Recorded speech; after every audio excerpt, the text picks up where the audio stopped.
ঐক্যবদ্ধ সংগ্ৰাম জিন্দাবাদ ঐক্যবদ্ধ সংগ্ৰাম জিন্দাবাদ ন্যায় প্ৰদান কৰিব লাগিবই মৃত্যুক লৈ ৰাজনীতি বন্ধ হ'ব লাগিবই মৃত্যুক লৈ ৰাজনীতি কৰা হিমন্ত বিশ্ব শৰ্মা হাই জিন্দাবাদ হত্যাকাৰীক ফাঁচি দিব লাগিব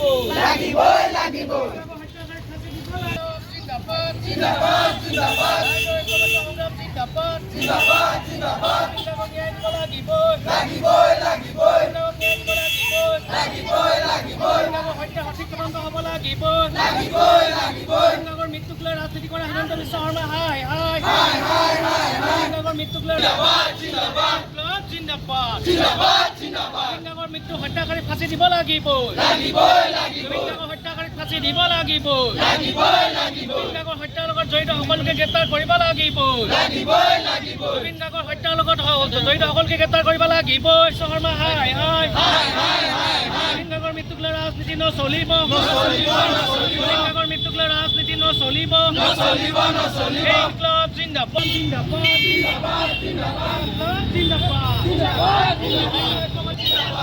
মৃত্যু তদন্ত হ'ব লাগিব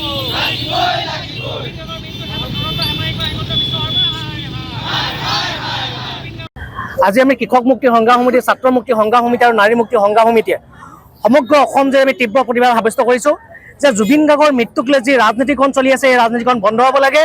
মুখ্যমন্ত্ৰী হিমন্ত বিশ্ব শৰ্মাই জুবিন গাৰ্গৰ মৃত্যুৰ তদন্তত তেওঁ হেমাহি কৰা দেখা গৈছে। জুবিন গাৰ্গৰ মৃত্যুৰ তদন্তত ইতিমধ্যে মুখ্যমন্ত্ৰী হিমন্ত বিশ্ব শৰ্মাই কেঁচুখান্দতে সাপ উলিওৱাৰ ভয়ত তেখেতে আজে বাজে কথা কৈ অসমৰ মানুহক বিভ্ৰান্তি সৃষ্টি কৰি আছে। আৰু দেখা গৈছে যে জুবিন গাৰ্গৰ অনুৰাগীয়ে জুবিন গাৰ্গৰ মৃত্যুৰ ন্যায় বিচাৰিলে ইতিমধ্যে প্ৰশাসনে সেই ন্যায় বিচাৰ অনুৰাগীসকলক কিন্তু গ্ৰেপ্তাৰ কৰাহে দেখা গৈছে। সঠিক তদন্ত কৰি হত্যাকাৰীসকলক তেওঁলোকে চিনাক্ত কৰিব পৰা নাই। নৰ্থ ইষ্ট ফেষ্টিভেলৰ লগত জড়িত কোন জড়িত আছে সকলোকে এই মুহূৰ্তত গ্ৰেপ্তাৰ কৰিব পৰা নাই, সঠিক তদন্ত কৰিব পৰা নাই। আচলতে মুখ্যমন্ত্ৰীয়ে হত্যাকাৰীক ৰক্ষণাবেক্ষণহে দিয়া দেখা গৈছে। মুখ্যমন্ত্ৰী হিমন্ত বিশ্ব শৰ্মাই হত্যাকাৰীক বচাবৰ বাবে অসমৰ ৰাইজক আভুৱা সৃষ্টি কৰিছে। গতিকে মুখ্যমন্ত্ৰী হিমন্ত বিশ্ব শৰ্মাই সকীয়াই দিছোঁ, জুবিন গাৰ্গৰ মৃত্যুৰ তদন্ত সঠিক তদন্ত হ'ব লাগিব। নৰ্থ ইষ্ট ফেষ্টিভেলৰ লগত জড়িত সকলোকে গ্ৰেপ্তাৰ কৰিব লাগিব। আৰু জুবিন অনুৰাগীসকলক যিসকলক জুবিনৰ ন্যায় বিচৰাৰ ক্ষেত্ৰত যি গ্ৰেপ্তাৰ কৰিছে ইতিমধ্যে অনুৰাগীসকলক গ্ৰেপ্তাৰ কৰা তেওঁলোকক মুক্তি দিব লাগিব। কেৱল মাত্ৰ পুলিচৰ ভয় দেখুৱাই জুবিন গাৰ্গৰ ন্যায় বছৰত মুখ্যমন্ত্ৰী হিমন্ত বিশ্ব শৰ্মাই ভয় দেখুৱাম বুলি ভাবিছে যদি অসমৰ জনতাই কিন্তু এবাৰ ভয় দেখায়। জুবিন গাৰ্গৰ মৃত্যুৰ সঠিক তদন্ত হ'ব লাগিব আৰু এই হত্যাকাৰীকেইটাক ফাঁচি দিব লাগিব আৰু এই হত্যাকাৰীকেইটাক ৰাজনীতিত থৈ দিয়া মুখ্যমন্ত্ৰী হিমন্ত বিশ্ব শৰ্মাই বন্ধ কৰিব লাগিব। জুবিন দাৰ যি ঘটনা, এই ঘটনা আচলতে সাধাৰণ মৃত্যু নে আচলতে এই হত্যা এতিয়ালৈকে কিন্তু চৰকাৰ তথা প্ৰশাসনে তদন্ত কৰি উলিয়াব নোৱাৰিলে। আজি আমি ছাত্ৰ মুক্তি সংগ্ৰাম সমিতি, কৃষক মুক্তি সংগ্ৰাম সমিতি সমগ্ৰ অসমজুৰি জুবিন দাৰ ন্যায় দাবীত আচলতে জুবিন দাক ন্যায় প্ৰদানৰ দাবীত সমগ্ৰ অসমজুৰি প্ৰতিবাদী কাৰ্যসূচী ৰূপায়ণ কৰিছোঁ। আৰু আজি আমি শিৱসাগৰ জিলা ছাত্ৰ মুক্তি সংগ্ৰাম সমিতি, কৃষক মুক্তি সংগ্ৰাম সমিতি শিৱসাগৰতো আমি প্ৰতিবাদী কাৰ্যসূচী ৰূপায়ণ কৰিছোঁ। আৰু আজি আমি এই প্ৰতিবাদৰ জৰিয়তে অসম চৰকাৰ তথা প্ৰশাসনক এটা দাবী জনাব বিচাৰিছোঁ, অতি শীঘ্ৰে যদি জুবিন দাক ন্যায় প্ৰদান নকৰে, এই গোটেই ঘটনাটো উচিত তদন্ত কৰি দোষীক আচলতে যদি উচিত শাস্তি প্ৰদান নকৰে, তেতিয়া কিন্তু অনাগত দিনত ইয়াতকৈ ভয়াৱহ আচলতে কাৰ্যৰ সৃষ্টি হ'ব। আৰু অসম চৰকাৰে গঠন কৰি দিয়া SITয়ে কিন্তু আজিলৈকে কোন দোষী বা এই গোটেই ঘটনাটো আচলতে তদন্ত কৰি উলিয়াব নোৱাৰিলে। SITয়ে নতুনকৈ যিসমূহ কথা কৈ আছে, এই ৰসয় আজি আচলতে চেলমেনজনে তাতকৈ বেছি কথা জানে। আমি SITক আচলতে দাবী জনাব বিচাৰিছোঁ, এই গোটেই ঘটনাটো উচিত তদন্ত কৰি জুবিন দাক ন্যায় প্ৰদান কৰক।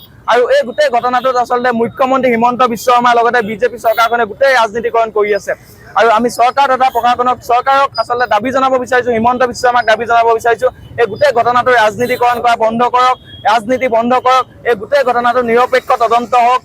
আপোনালোকে আজিলৈকে কিয় তদন্ত কৰিবলৈ ভয় খাই আছে?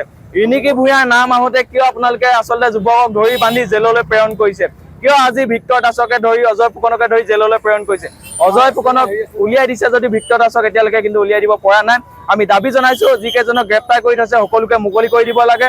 আৰু এই গোটেই ঘটনাটোত কোন জড়িত হৈ আছে সকলোকে আচলতে চিনাক্ত কৰি উচিত শাস্তি প্ৰদান কৰক। এইখিনি মই সোমাইছোঁ দেই। যিকোনো খবৰৰ বাবে যোগাযোগ কৰক 7099017330 লগতে 7099017110 নম্বৰত।